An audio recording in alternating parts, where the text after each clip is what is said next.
Hi అండి, welcome to my channel. నేను మీ శ్రావణి. ఎలా ఉన్నారు అందరూ? నేనైతే చాలా బాగున్నాను. ఇవాళ అయితే ఆల్రెడీ మీకు తెలిసిపోయింది కదా ఏం చేయబోతున్నానో. అదేనండి, వెజ్ చీజ్ బాల్స్. చాలా హెల్తీగా, అలానే అందరికీ చాలా ఇష్టం కదా. పిల్లలు కూడా ఈవినింగ్ స్నాక్ పెట్టారనుకోండి చాలా హ్యాపీగా తినేస్తారు. అలానే తినని వెజిటేబుల్స్ ఏవైనా ఉంటే ఇలా చేసి పెట్టారనుకోండి మనకు బాడీకి కావాల్సిన న్యూట్రియంట్స్ కూడా అన్నీ ఇందులోనే ఉంటాయి.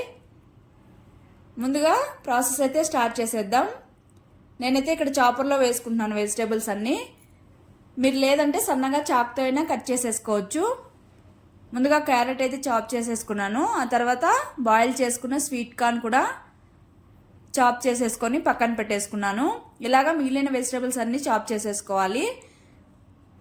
తర్వాత ఒక బౌల్ తీసుకొని మనం చాప్ చేసుకున్న వెజిటేబుల్స్ అన్నీ ఇందులోకి వేసుకోవాలి. ముందుగా క్యారెట్, ఆ తర్వాత అయితే క్యాప్సికమ్ వేస్తున్నాను. ఇక్కడ క్యాప్సికమ్ అయితే నేను కట్ చేసుకున్నానండి, ఎందుకంటే ఇందులో వాటర్ ఫామ్ అవుతుంది చాప్ చేసామనుకోండి, అందుకని కట్ చేసి వేసుకున్నాను. ఆ తర్వాత కరివేపాకు, పచ్చిమిర్చి, అలానే బీన్స్ చాప్ చేసుకున్నాను కలిపి. తర్వాత వచ్చేసి స్వీట్ కార్న్ వేసేసుకొని సన్నగా కట్ చేసుకున్న ఆనియన్ సన్నగా కట్ చేసుకోవాలి చాలా. తర్వాత ఒక స్పూను చిల్లీ పేస్ట్ వేసుకుంటున్నాను, లేదంటే టమాటో కచప్ అయినా కొద్దిగా వేసుకోవచ్చు. తర్వాత తగినంత సాల్ట్ వేసుకోవాలి. తర్వాత ఇందులోకి హాఫ్ స్పూన్ పసుపు, అలానే కారం చూసుకొని వేసుకోండి, ఆల్రెడీ పచ్చిమిర్చి కూడా వేసుకున్నాం కాబట్టి. తర్వాత కొద్దిగా వేయించిన జీలకర్ర పొడి వేసుకోవాలి. మీరు ఇంకా బాగా స్పైసీగా కావాలనుకుంటే గరం మసాలా కూడా యాడ్ చేసుకోవచ్చు. నేనైతే ఏమీ యాడ్ చేయట్లేదు. తర్వాత అయితే ఇది బాగా మిక్స్ చేసేసుకోవాలి. అంటే పైన మిక్స్ చేయకుండా బాగా ప్రెస్ చేసుకుంటూ మిక్స్ చేసుకుంటే ఈ వెజిటేబుల్స్లో ఉన్న వాటర్ అంతా బాగా మిక్స్ అయిపోతుంది.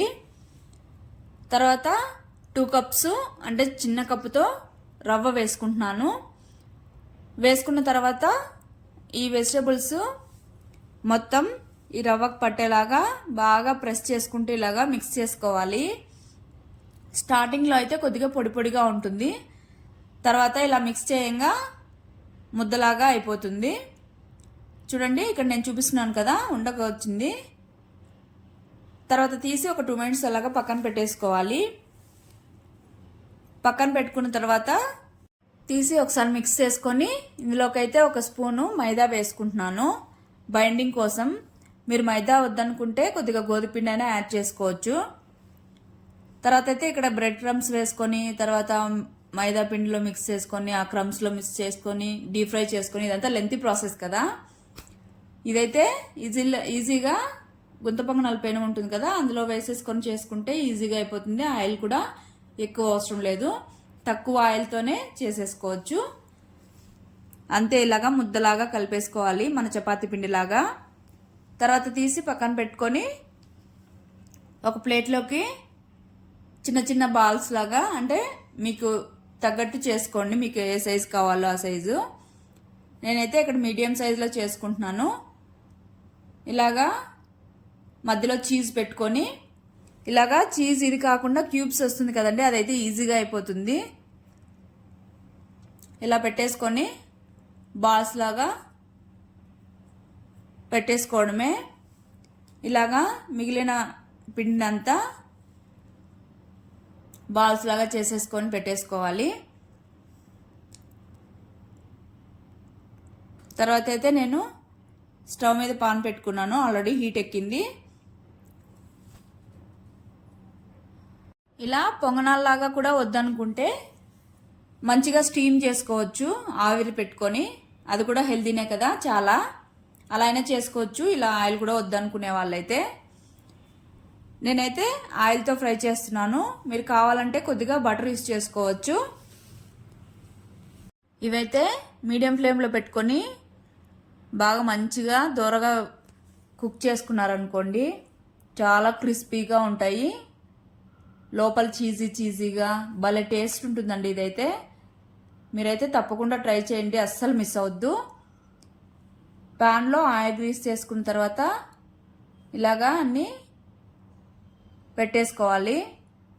తర్వాత కావాలంటే పైన కూడా కొద్దిగా ఆయిల్ స్ప్రెడ్ చేసుకోవచ్చు, లేదంటే వద్దు. స్ప్రెడ్ చేసుకున్న తర్వాత మూత పెట్టుకొని మీడియం ఫ్లేమ్లో బాగా దోరగా క్రిస్పీగా ఫ్రై అయ్యే వరకు మీడియం ఫ్లేమ్లో మంటను పెట్టుకొని ఫ్రై చేసుకోవాలి. అప్పుడే మంచి టేస్ట్ ఉంటాయి. హై ఫ్లేమ్లో పెట్టారనుకోండి మాడిపోతుంది, కానీ టేస్ట్ అయితే ఉండదు. లోపలైతే సాఫ్ట్గానే ఉంటుంది. మరీ సాఫ్ట్గా ఉంటే కూడా బాగోదు, ఇలా క్రిస్పీగానే ఉంటే బాగుంటాయి. ఇంకో సైడ్ కూడా తిప్పేసుకొని ఫ్రై చేసేసుకొని ప్లేట్లో తీసేసుకొని సర్వ్ చేసేసుకోవడమే. వేడిగా తింటే క్రిస్పీగా లోపల చీజీగా భలే ఉంటుందండి టేస్ట్. దీనికైతే ఏ చట్నీ అంతా ఏం అవసరం లేదు, జస్ట్ సాస్తో తినేస్తే అయిపోతుంది. కావాలంటే గ్రీన్ చట్నీ అయినా చేసుకోవచ్చు. ఇవైతే ఒట్టిగా అయినా తినేయచ్చు, ఆల్రెడీ మనం అన్నీ యాడ్ చేసాం కాబట్టి ఇంకేమీ అవసరం లేదంతే. ఈవినింగ్ అయితే మీ పిల్లలకి అయితే చేసి పెట్టండి కంపల్సరీ, ఖచ్చితంగా ఇష్టంగా తింటారు. ఇంకెందుకండి ఆలస్యం, మరి వెళ్ళి ట్రై చేసేయండి. మరి ట్రై చేసేసి మీకు ఎలా వచ్చిందో అయితే కామెంట్ అయితే చేయండి. Okay, bye, take care, thank you for watching. Please subscribe చేసుకోండి.